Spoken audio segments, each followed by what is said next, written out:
langsung kita berikan kesempatan kepada beliau Profesor Dr. Kiai Haji Imam Taufik untuk menyampaikan bagaimana memberikan pesan besar kepada kita bersama untuk menjadi ASN solutif dalam rangka menuju birokrasi 4.0. Monggo Profesor. Assalamualaikum warahmatullahi wabarakatuh. Waalaikumsalam warahmatullahi wabarakatuh. Bismillahirrahmanirrahim. Alhamdulillahirabbil alamin wassalatu wassalamu ala asrofil anbiya'i wal mursalin sayyidina wa maulana Muhammadin wa ala alihi wa ashabihi ajmain amma ba'du.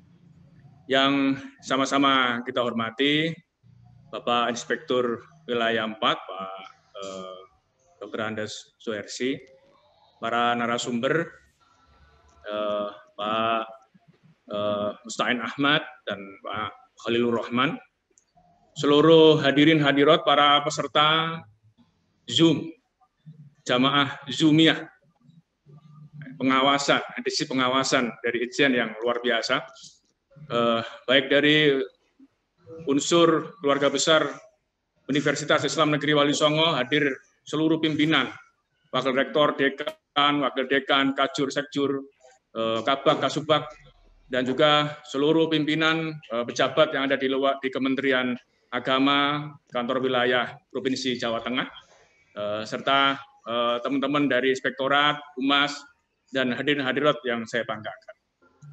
Izinkan saya menyampaikan amanah dari Pak Irjen untuk menyampaikan gagasan dan diskusi tentang bagaimana kita menjadi ASN yang smart, ASN yang smart. Mohon izin saya melakukan dan share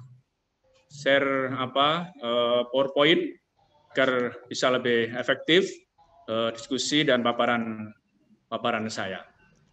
Bapak dan Ibu yang saya hormati,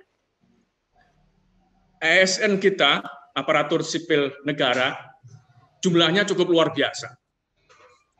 Angkanya hampir 4.335.000.000, angka yang cukup tinggi.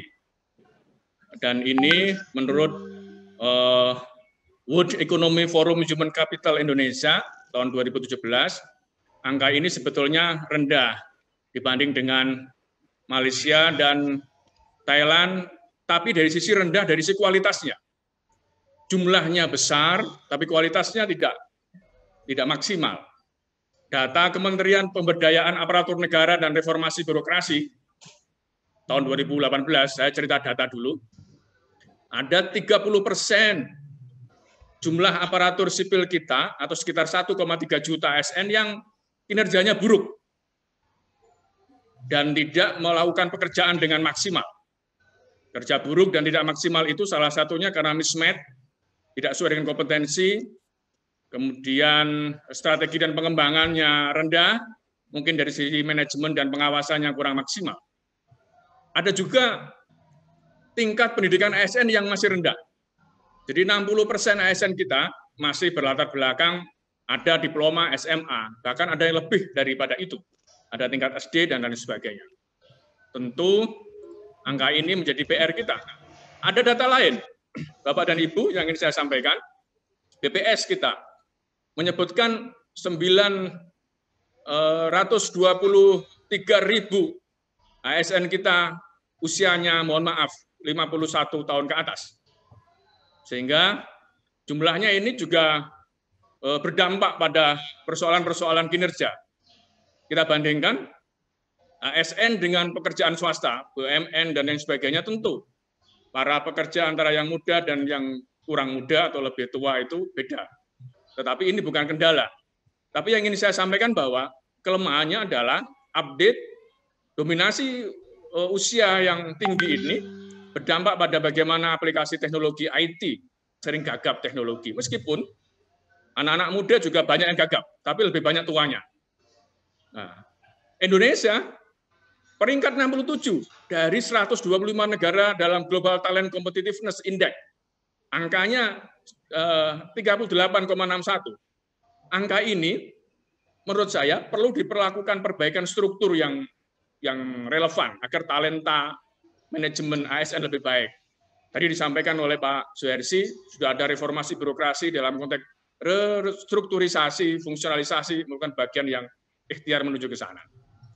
Kemudian data lain, menurut CPI, Corruption Perception Index, tahun 2018 Indonesia peringkat 89. Angka ini tentu harus menjadi target kita semuanya, bahwa integritas di kalangan ASN harus lebih meningkat, transparansinya dan menghindari tindak korupsi. Menurut saya ini PR untuk kita semuanya. Hadirin hadirat, Bapak Ibu jamaah Zumiyah, para peserta yang saya banggakan. Kenapa ini perlu saya sampaikan datanya? Mohon maaf. Ini karena hari ini kita menghadapi dinamika global yang luar biasa. Era 01, ya, revolusi 1.0 yang fokusnya pada produksi, era 2.0 pada standarisasi, quality control, era 3.0 bagian dari komputerisasi, sekarang kita memasuki era 4.0 yang digitalisasi, otomatisasi, dan Internet of Things menjadi raja dalam konteks ini.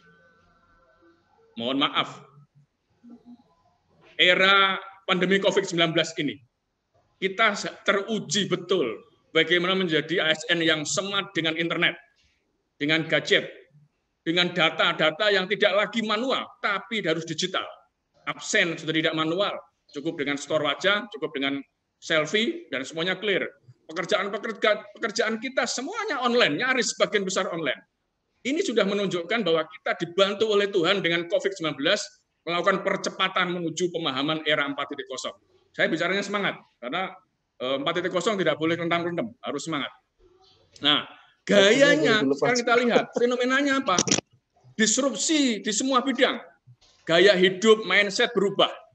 Tidak lagi orang-orang yang kapasitas atau kompetensinya kurang digital, harus didigitalisasi. Menurut saya, banyak pekerjaan-pekerjaan yang hilang gara-gara internet. Nah, sekarang itu apa yang bisa kita lakukan bersama?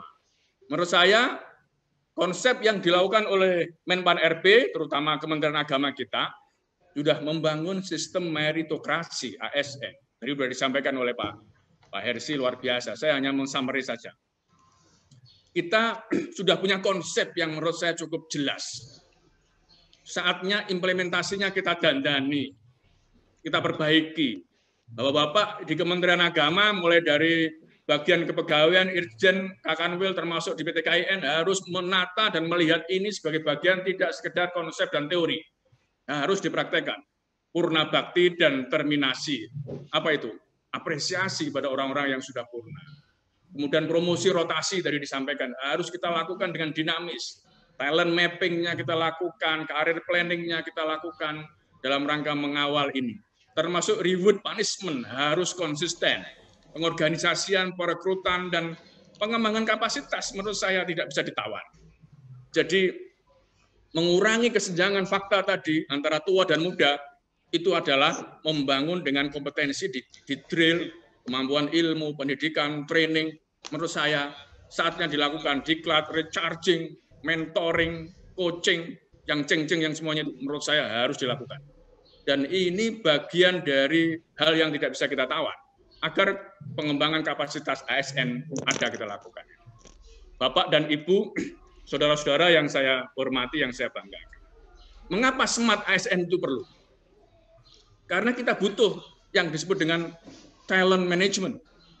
Sebuah pengelolaan manajemen yang basisnya adalah pada peningkatan kapasitas SDM. Ya, kita harus orientasi pada sumber daya manusia, capital resources ini penting. Sebuah konteks manajemen kalau SDM-nya tidak maksimal maka tidak baik. Salah satunya dibangun budaya kerja yang Islami. Mohon maaf. Spirit kerja harus kita bangun kembali. Jadikan pekerjaan kita adalah sebagai ibadah. Bekerja itu mungkin ini sudah biasa kita dengarkan. Tapi ini karena momen pembinaan, kita bicara soal smart ASN. Menurut saya tidak salah kalau saya mengajak diri saya, dan kita semuanya. Bekerja itu adalah perintah Allah, perintah Tuhan kepada manusia. Meskipun akhirat itu kekal, tapi menuju akhirat dunia tidak boleh dilupakan. Ya, kebutuhan duniawi harus dimaksimalkan. Seluruh yang kita lakukan harus dengan penuh hati. Pekerjaan kalau semata-mata formalitas, semata-mata karena ABS asal Bapak suka, atau karena persoalan protap atau SOP, harus ditambahi dengan nilai-nilai keikhlasan yang ada dalam hati kita. Biar bisa inherent antara hati dan pekerjaan. Menurut saya, talent management ini untuk menciptakan SDM yang unggul. Yang kedua, kenapa SMART perlu? Good governance. Pemerintah menciptakan transparansi dan akuntabel. Ini salah satu dengan SMART. Yang tadi disampaikan, e-governance kita lemah. Kompetensi SMART yang basisnya IT, ya, basisnya IT harus kita tingkatkan agar menuju world class governance. Jadi kelas kita harus menjadi sosok pengelolaan yang SMART dengan tantangan global. Hari ini tidak bisa ditawar, Bapak, Ibu, kita semuanya. IT menjadi raja. Kuliah semuanya online. Sekolah, madrasah, aliyah kita, sanawiyah, ibtidaiyah, bahkan TK, SD online. Bagaimana tidak bisa segera kita wujudkan SMART kita? Guru-guru stres. Kandepak, Kakanwil juga sama stresnya. Rektor juga sama bingungnya. Dan semuanya bingung. Tapi adaptasi ini harus dilakukan percepatan. Karena tidak bisa ditawar. Kita tidak boleh terlena dengan konteks bahwa hari ini kita harus menjadikan peluang inovasi global ini tantangan kita. Bapak Ibu, slide saya yang terakhir adalah bagaimana profil kompetensi SMART ASN itu. Ada dua aspek. Yang pertama adalah karakternya harus clear. Satu, integritas. Ya, memiliki nilai dan prinsip-prinsip yang kuat, menunjukkan konsistensi antara keyakinan dan perilaku, jujur dan dalam berkarakter yang kuat. Menurut saya amanah ini penting. Bekerja dengan penuh tanggung jawab adalah yang harus kita lakukan saat ini. Itu adalah integritas kita, tanggung jawab. Yang kedua, nasionalisme. Karakter utama jangan lupa, kita tinggal hidup di Indonesia.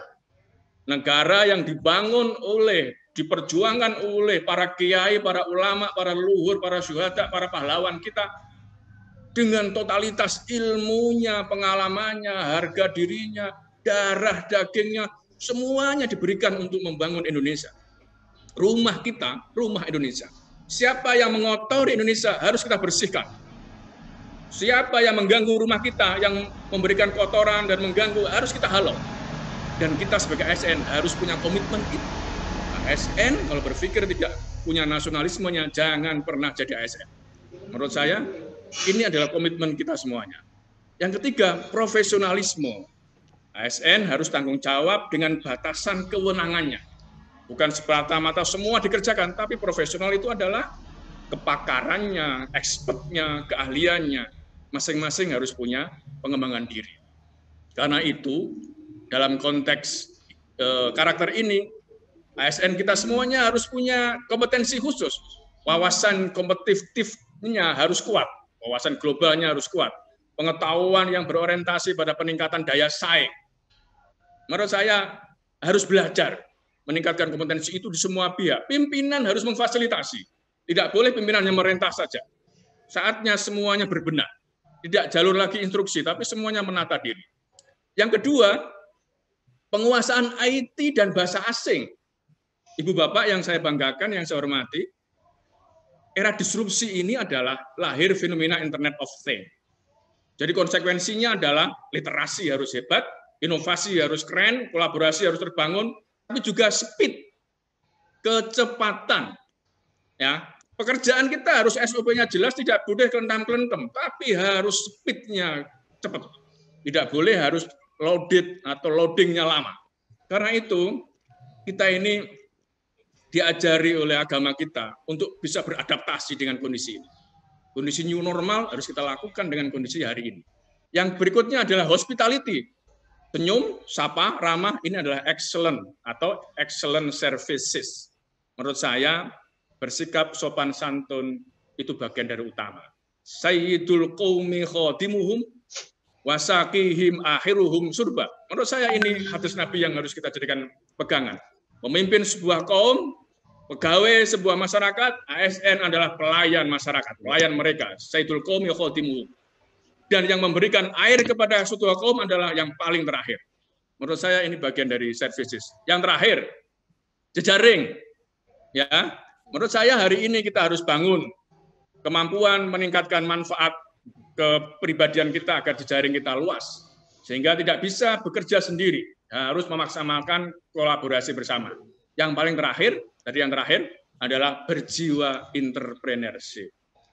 Saat ini memang kita harus antisipasi, sikap perilaku kita harus memiliki visi besar, menunjukkan enterprising kita, tidak semacam-macam kaku, belajar hal-hal yang baru, tidak menyerah, dan harus solutif. Menurut saya solutifnya di sini. Jadi melakukan peningkatan kompetensi kepada kita semuanya. Demikian paparan yang bisa saya sampaikan. Terima kasih. Beli durian ke Sukaraja, tidak lupa dikupas dan dimakan sepuasnya. Jadi ASN jangan dilihat enaknya saja, tapi harus paham tugas dan tanggung jawabnya. Terima kasih. Ihdinas siratal mustaqim, wallahul muwaffiq ila aqwamit thoriq. Wassalamualaikum warahmatullahi wabarakatuh. Terima kasih. Berikan aplaus yang meriah untuk beliau Bapak Rektor UIN Wali Songo Semarang. Jadi ada pesan yang bisa kita garis bawahi.